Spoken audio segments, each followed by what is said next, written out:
Today I'm just going to have a look at some of the features of a case from a 44KS watch. So the 44KS is a 44 King SEIKO. So the 44 is the movement series, and KS stands for King SEIKO. So in this case the reference number is 4402-8000, and these were released in the mid-60s as the top of the line in the King SEIKO series, and they were designed to be better performance than the 62 series, which was in most of the other watches in the Sportsmatic line and so on at the time. So if we get straight into it, just having a look at the case there, you'll see that it's mostly lug. There is a bit of case material around, but the majority of it is the lugs. They look quite large in pictures, and certainly in the video it will look quite large, but they're relatively small. I don't know if I can get a... yeah, there's no way really I can convey the size without actually handling one in person. If we just look at the sides of the case, there's some interesting features there. So the sides are completely polished, and you'll see there it's difficult to get actually how good this looks in person on camera, but you'll see there it's actually got that part there actually curves in and gives it a really shimmering appearance, which you can sort of see there if I get my fingers out of the way. So you can imagine that new on the wrist in 1964 would have looked absolutely incredible. I haven't really cleaned this one up, so this is pretty much still how they look these days. If we flip it over to the other side, you can see that's got the same curved effect there, and you'll see the pendant there, or crown tube as they're called now, is that's an older style pendant. They stopped doing that generally around about 1970, and they changed to to the M style crown, which I'll go into a bit of detail in shortly. So if you look there, the lip for the crystal, and it's maybe a little bit difficult to pick up on camera, but the lip for the crystal there is that kind of lip. Now the way these are designed is that they use a older style crystal, which is the SEIKO W style crystal, which is that guy there. Now this one's a new old stock crystal that I was very lucky to get, and they go on like that. So you'll see there, it's not the way that crystals, you'll see most crystals fit. So if I just peel that up, so you can see there the crystal actually fits over that lip, which is quite unusual. A lot of Swiss stuff as well at the time was the same, but normally what would happen these days, or even on sort of watches from the 70s, is the crystal would fit inside that lip rather than on the outside. Certainly some the earlier Rolex Datejusts used that sort of system. You might be able to get a better view of it there. So see that it just fits over that lip.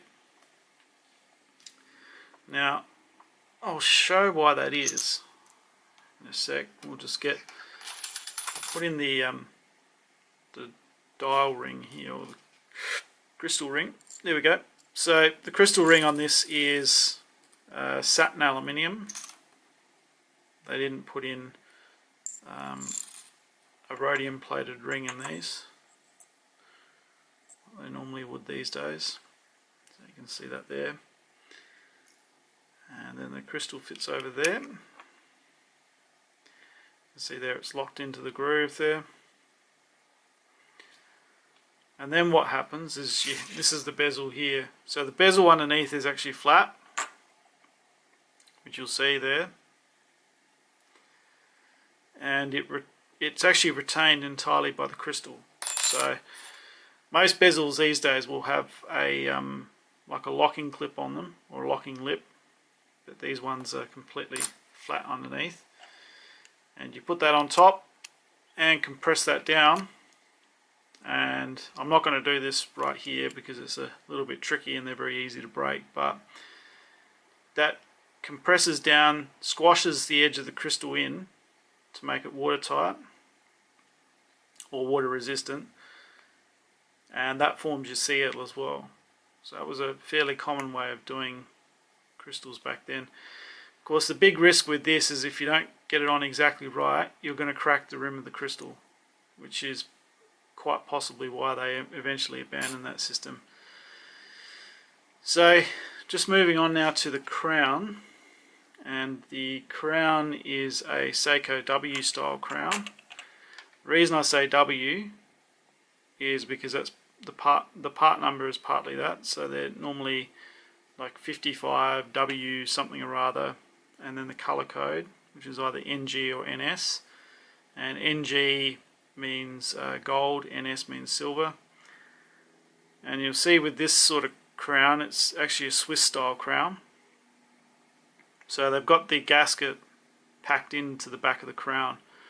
That can be replaced, but it's pretty tricky. So for the longest time, they actually just recommended replacing the crowns. Of course, these days it's pretty hard to get these things, so the fix for them now is to pull the crown apart and repack it, which I can do here, no problem at all. So that goes on there and slides into there.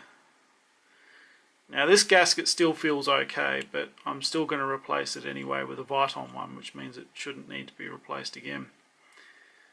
So you'll see there that the crown has got a slight step on it, and I'll just take this off so I don't damage it. So the crown's got a slight step on it, and that's designed to cope with the material around the outside of the case. And as you push it on, it clicks in there. Now we'll flip it over there, and you can see why that step is there. Now just on the case back, it's a standard screw down case back. There are a few variations on this medallion on the back, and these I think are 24 karat gold, but I haven't checked it, so I could be wrong there. So there's a few variations. This style is the earliest style, because this watch was made in 1966. So I think from about 67 or 68 they changed it to a different style of crown. A different style of medallion. But this is the earlier style. Quite often when buying these, that medallion's missing, and that can negatively impact the value of the watch, or they've been replaced with a GS1 or a Grand Seiko, which someone is making somewhere at low cost, and you can get those and stick them on. So just continuing with the screw back case there, you can see there it's got the horseshoe style numbering on the back, and the only problem with the horseshoe style numbering there is it actually wears off. So with a lot of these, that's nearly indecipherable. You can see this one's not too bad. Now from what I understand, they actually etch that on with acid. So the way that would work is that you get a mask that goes on the back, and then the acid just eats the bits that aren't masked off. And because of that, it's not particularly deep, which means that it wears fairly easily. So yeah, that's the case on these.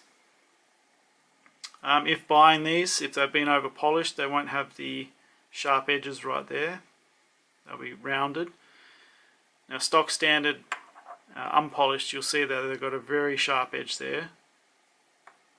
I'll just try and get that in focus a bit more. So there we go. That is very sharp, and then it's got another sharp inside edge there. And they design them that way so that they really catch the light and just look incredible. And you can see those features right there now.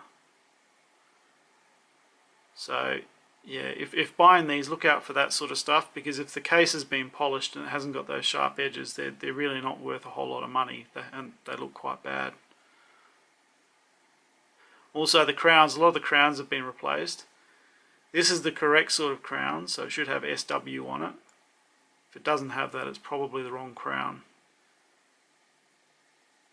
And there you have it. So I'm going to do a few more videos on this watch, and I'm going to show the insides of the movement as well, and also the dial, because there's some interesting bits and pieces on that.